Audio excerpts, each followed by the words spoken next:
Apakah agama itu menghilangkan adat?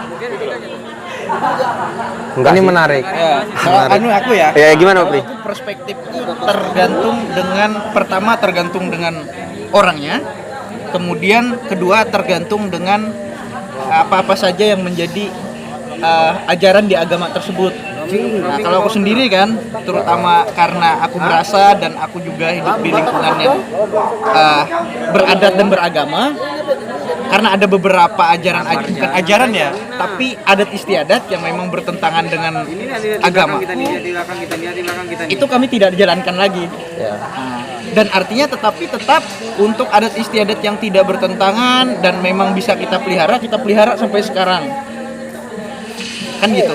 Dan memang tetap kita jalankan. Nah, terkait dengan pertanyaan tadi bahwa apakah semisal ada konflik di mana tanah adat ini dirampas oleh oknum-oknum, ya katakanlah oligarki gitu kan, oknum-oknum feodal gitu kan. Orang beragama apakah punya porsi di situ untuk memperjuangkan?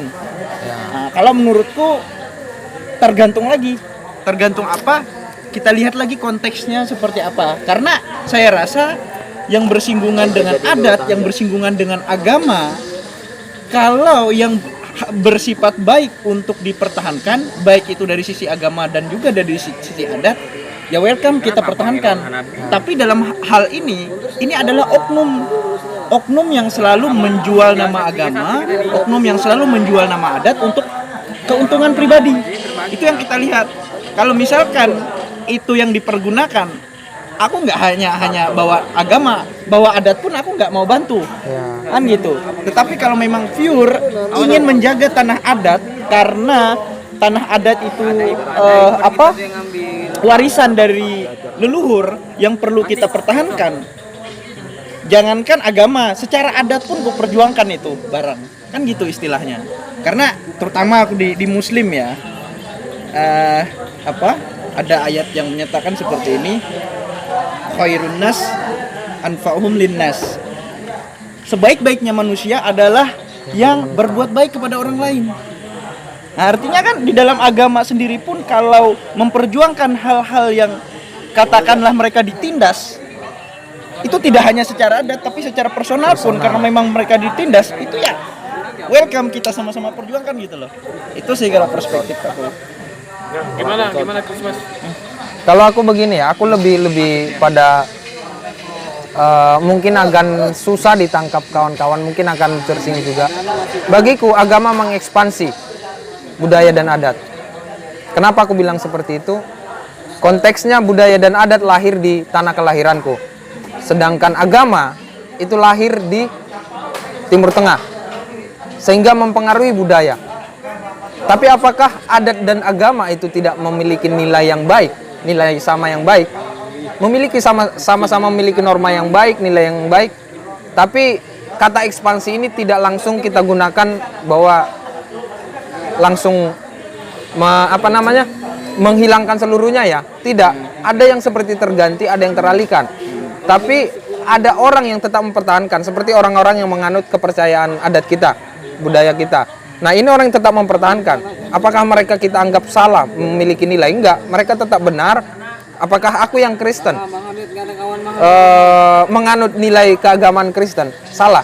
Yang jadi refleksi itu sebenarnya bagaimana sebenarnya adat dan kita umat beragama menyadari bahwa ketertindasan terhadap budaya, dan itu bukan lahir karena umat beragama yang menindas, ya kan? Atau bukan agama yang menindas, tapi oknum-oknum umat beragama dengan semangat, kalau bahasa ininya kan kapitalisme ya, maksudnya mengekspansi itu menyerobot, ya kan, hanya untuk mementingkan kepentingan keluarganya, kepentingan ya sekelilingnya lah ya, atau kelompoknya. Nah, itu sebenarnya yang kita tentang. Nah, bagaimana adat dan masyarakat adat dan kita umat beragama ini menyatu dalam perspektif itu. Tidak ada perbedaan di situ, karena sama yang dikatakan oleh Supri tadi ya, manusia itu bergunanya ya kalau bisa bermanfaat sama manusia yang lain, makhluk yang lain, termasuk tanaman dan hewan. Tapi ini Bang Kris, ada yang harus telah lagi. Yang tadi sampean katakan ini masyarakat umat beragama dan ini masyarakat adat gitu kan ya, masyarakat adat ini karena dia itu satu bagian juga karena mereka masih beragama juga. Oke. Thank you karena memang takutnya ngeblunder ya, bahwa aku sebagai Kristen aku juga beradat, mati dan hidupku juga dengan adat dan dengan imanku. Hanya kadang-kadang umat beragama, kadang-kadang aku ya yang kukira masih mengilhami imanku dan mengilhami budayaku itu baru 25 tahun. Nah, kadang-kadang kita tidak menyadari di mana sebenarnya peran kuat di antara itu. Makanya sebenarnya pembicaraan dan diskusi ini adalah merefleksi. Merefleksi diri sendiri, sebenarnya kita sudah seberapa memahami manusia yang beradat, ya kan, berbudaya tadi, berkultural dengan kita yang sebagai umat beragama tadi. Kalau aku sih konteksnya merefleksi diri sendiri, tidak pada konteks menyinggung apapun atau melibatkan orang lain dalam pemikiranku. Karena aku sedang mempertanyakan diriku, bagaimana nih perjuangan-perjuangan kawan-kawan atau masyarakat adat yang masih memegang teguh kepercayaan nenek moyang kita, yang itu betul-betul ditindas oleh sistem, ditindas oleh kapital, ekonomi kapital itu sendiri. Apakah kita umat beragama dengan dalil agama tadi justru mendukung kapital, malah tidak mendukung masyarakat kita, ya kan? Kalau di kitab suciku di Kristen itu ada juga ayat yang menyatakan bahwa orang-orang yang mempercayai kebiasaan nenek moyang itu masih dianggap salah. Aku tidak bisa mengungkapkan tekstualnya, tapi ada ungkapan seperti itu. Kami dilarang mengingat kebiasaan nenek moyang, ya kan? Nah, ini kan agaknya akan mempengaruhi bagaimana aku sebagai orang Batak, ya kan, terhadap aku orang Kristen. Ini nilai-nilainya mungkin bisa hilang. Ada beberapa kebiasaan yang hilang. Tapi disinilah kita manusia yang berpikir, apakah ada budaya dan agama yang bisa cocok? Ternyata ada. Pernikahan kami, kemudian kematian itu adat dan agama menyatu. Tapi yang kalau aku merefleksi diri itu keberpihakan terhadap tertindasan, bukan kepada kulturalnya saja. Oke. Tapi kan bisa kita lihat dan kita garis bawahi bahwasanya sebenarnya agama kita ini lahir memang untuk istilahnya tuh membela orang-orang yang tertindas. Jadi jelas itu nggak ada satupun yang istilahnya tuh menyiarkan bahwasanya ada agama yang terus khususnya yang ada di negara kita ini, agama yang istilahnya itu membiarkan ada masyarakat yang kelaparan. Kan nggak ada satupun seperti itu. Jadi secara tidak langsung kalau untuk berpihak ke orang-orang yang tertindas, agama harus hadir di situ. Betul. Nah, terutama misalnya ada konflik-konflik masalah adat, hukum adat atau lain sebagainya. Sebenarnya kita sebagai umat beragama dan juga salah satu person yang berada di adat tersebut, ya kita tetap wajib untuk membela hal tersebut. Cuman kalau keterkaitannya misalnya seperti yang dikatakan Supri tadi, apakah agama itu mengekspansi adat gitu kan? Ya sedikit keras ya. Ya, sedikit sarkas. Ya, tapi bagiku ya memang benar kalau misalnya di adat itu misalnya dulu misalnya dibolehkan oleh misalnya boleh makan babi dan sebagainya. Tapi kalau misalnya di agama kita misalnya nggak boleh dimakan ini, ya otomatis kebiasaan yang itu dihilangkan. Nah, kan bisa jadi tuh babi nanti diganti kerbau. Nah, kayak itu jadi dialihkan bisa. Dialihkan. Jadi tidak ada nilai-nilai kebudayaan kita itu yang dihilangkan, akan tetapi diganti supaya sesuai dengan istilahnya ajaran agama kita konkret itu yang dibolehkan. Jadi aku bilang ini nanti tergantung kepada individu dan kebiasaan masing-masing nanti. Karena sebagai contoh misalnya lah, kalau misalnya ada acara ritual dulu pakai babi nih, habis itu kita potong babi, habis itu dimakan. Nah, kalau nggak boleh babi ini kan, ini mungkin bisa ini diganti ke kerbau kah atau kambing kah. Nah, ini mungkin bisa, tapi yang namanya masalah adat ini kan kita nggak tahu, karena ini yang tahu kan mungkin damang, matir, kepala adat kan kayak gitu. Tapi di sebagian bisa itu ada. Yang unik itu kan kalau misalnya acara-acara adat budaya tuh kan ada nih kelompok yang bisa makan babi, kelompok yang tidak bisa makan babi kan disiapkan juga tempatnya. Betul. Nah, ternyata memang budaya itu membuat kita merasa memiliki. Makanya tadi refleksinya kita menyadari tidak sebagai umat beragama. Atau takutnya di saat kita nggak bisa makan babi, justru kita mengklaim mereka tidak kaum kita, tidak teman kita. Atau di saat kamu tidak makan babi lagi, kamu sudah makan kerbau, kita tidak menjadi satu adat lagi. Nah, itu yang jadi masalah sebenarnya. Makanya aku anggap refleksi kita sebagai umat beragama itu sangat penting. Bagaimana sebenarnya kita betul-betul menyadari adat itu, kehadirannya di kehidupan kita sehari-hari, dan agama itu kehadirannya terhadap kehidupan sehari-hari dan iman kita terhadap Sang Pencipta kita. Bukan Ya kan? malah bahasanya itu adat itu malah menyekat Iya, kita. adat Malah, betul. kelompok-kelompok Adat kita. seharusnya tidak menyekat, pun sebaliknya agama seharusnya tidak menyekat. Kesalahan kita kan karena melihat penindasan itu hadir dari oknum. Pertanyakan lagi, oknum ini umat beragama atau tidak? Nah, kembali refleksinya adalah umat beragama ini sudah seberapa paham sebenarnya dia sebagai orang yang beradat dan dia juga sebagai orang yang beriman atau yang punya kepercayaan tadi.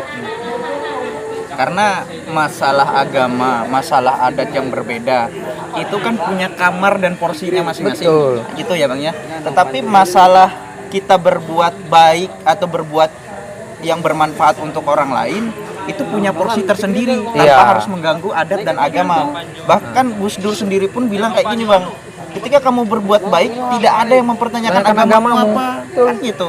Artinya jangan satukanlah porsi kamu agama A, aku agama B, kamu kesusahan aku nggak bantu. Nah, Kan gitu. Kamu adat A, aku adat B, kamu kesusahan aku nggak bantu. Artinya jangan bawa itu ketika kita ingin berbuat. Gitu. Tapi kebanyakan sekarang kenapa itu disekat-sekat Bang? Itu karena memang yang memberi gambaran adalah dari oknum-oknum tertentu yang memang digoreng di media Ya. bahwasanya kalau kamu ini agamanya ini kamu teroris bahasanya kan Betul. gitu Bang ya, tanpa saya harus nyebut agamanya apa, padahal itu hanya oknum saja, tidak semua orang itu teroris. Masih banyak teman-teman yang sering ngumpul segala macam walaupun dari berbagai macam daerah, berbagai macam agama yang memang tidak persis seperti itu. ya. Kan gitu Bang. Dan- Tapi kan karena orang sering melihat itu, jadi secara tidak langsung mohon maaf, yang masih belum sampai pemikirannya itu artinya aku nih agamaku ini, dia agama itu kita berbeda. Itu dia terdoktrin secara tidak langsung. Gitu sih Bang kalau menurutku. Sepakat. Secara berangsur-angsur sehingga jadilah asumsi atau pemahaman kita beda adat, beda jalan hidup. Kita beda. Ya jalan hidup memang beda, tapi maksudnya untuk hal-hal yang baik kenapa harus dibedakan juga gitu loh.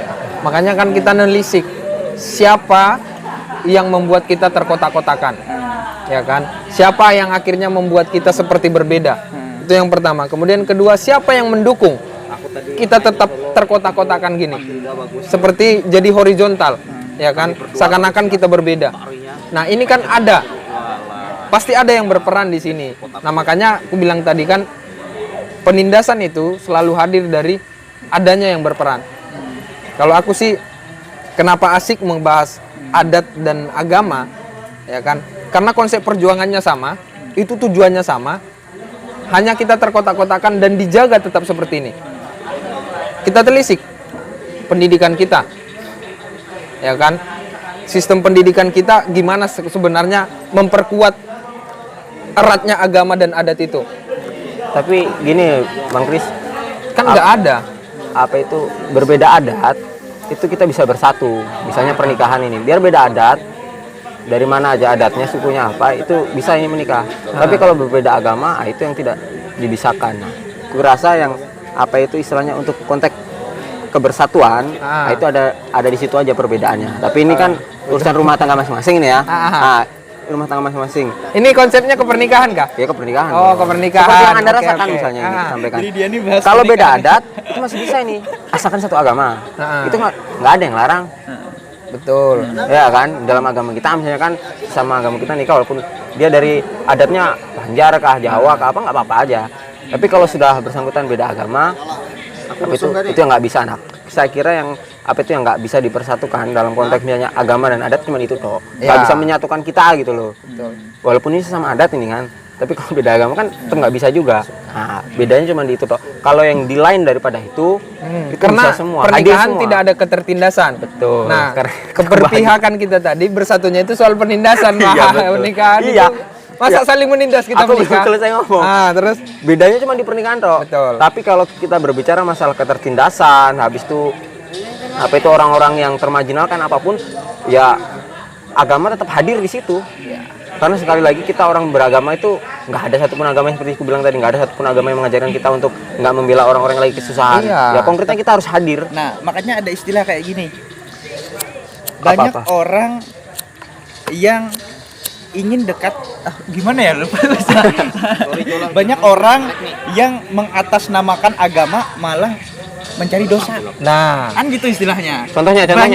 Contohnya misalkan ya kita nggak langsung sebut merek gitu ya. Ada beberapa orang buat perkumpulan mengatasnamakan agama tapi buat rusuh sana sini. Nah gitu. Yang tidak ada sedikit pun sangkut pautnya dengan ajaran-ajaran yang ada di agama.